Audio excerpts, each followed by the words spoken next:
So the four of us are owners of this company, so we are effectively the board? If in your operating agreement, you're specified that each of you are managing members. Now, you might have just one of you is the managing member, the other are just members. Mm-hmm. It depends on when push comes to shove and it comes down to a vote, what does it take to pass a resolution or to change something in the operating agreement?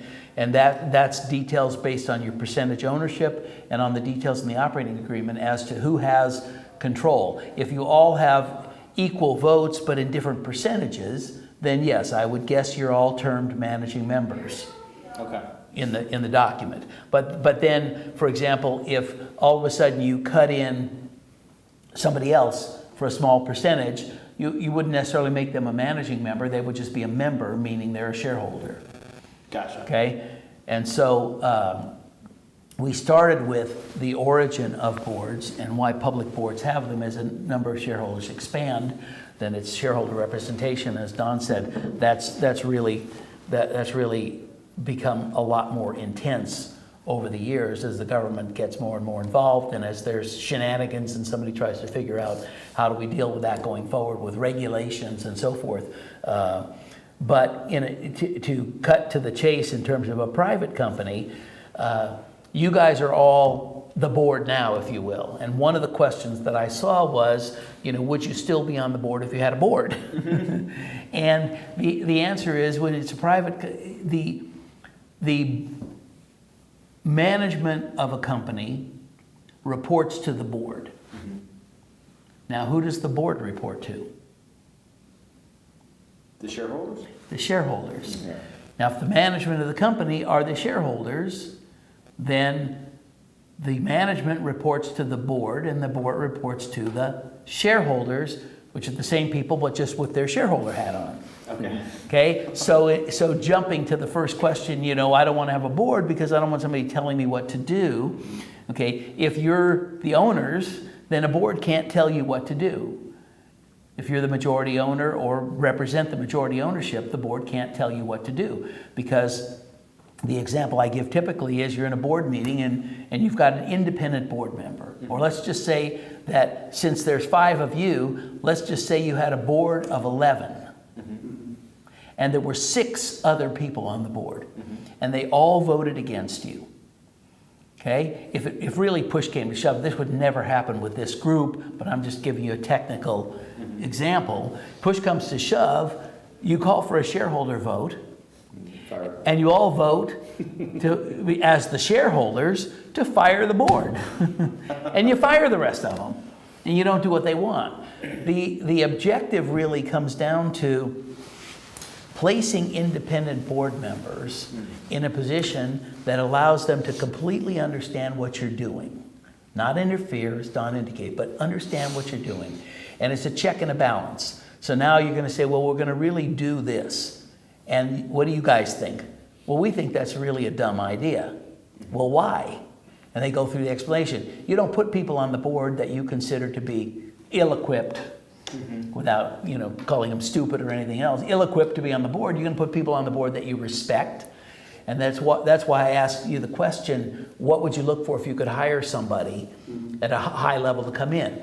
Part of the benefit of a board is for a very modest compensation, and another one of your questions was, do we have to pay them? So yes, you would have to pay them in order to get people that you would want. Certainly could get your wives or best friends to sit here for nothing, but the advice often is going to be what you pay for. Right. So to get real serious board members, you're going to have to pay them. But then you're paying them for their advice. You respect them enough to have put them in this unique position. You guys have agreed that these are people that we really want to listen to, that are going to represent different perspectives than we have, because it's just us and we're looking at this thing every day, and we don't know what we don't know. We don't know what is out ahead of us. And so then if all of them are telling you you're doing something wrong, you're going to stop and think about it. You're going to ask them why they think that. Well, what's wrong? That you're going to discuss it with them, and they're going to point it out. At the end of the day, one of two things is going to happen. You're going to say, well, we really respect you guys. but we really do think we know better in this particular case, and we've taken everything you're saying into consideration, but we're going to do this anyway.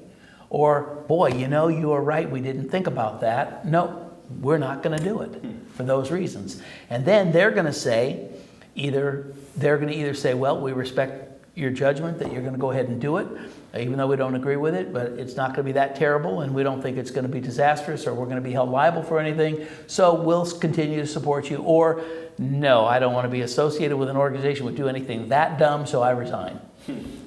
And that's that. So it takes care of itself. Yes, yeah.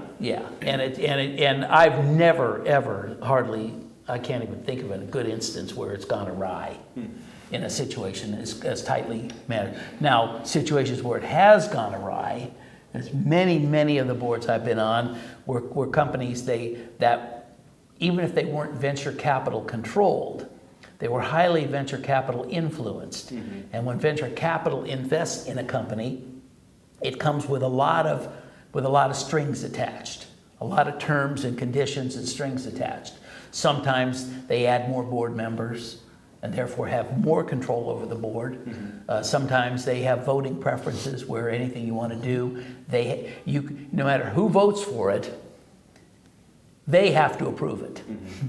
And their strategic objectives sometimes do not align with yours, right? I mean, yeah, they do when you want the money and they're willing to sign up, but once that happens, a lot of times you're at cross ways. You know, they have let's say they have a 5-year or a 10-year horizon, period. You may have something totally different. Right. We also see like publicly traded companies where activist investors Yes. Like they start rallying up the shareholders. Yep, all of a good sudden example. They give them board seats to placate them. Yep, and it always bothers me because they don't have real control, okay?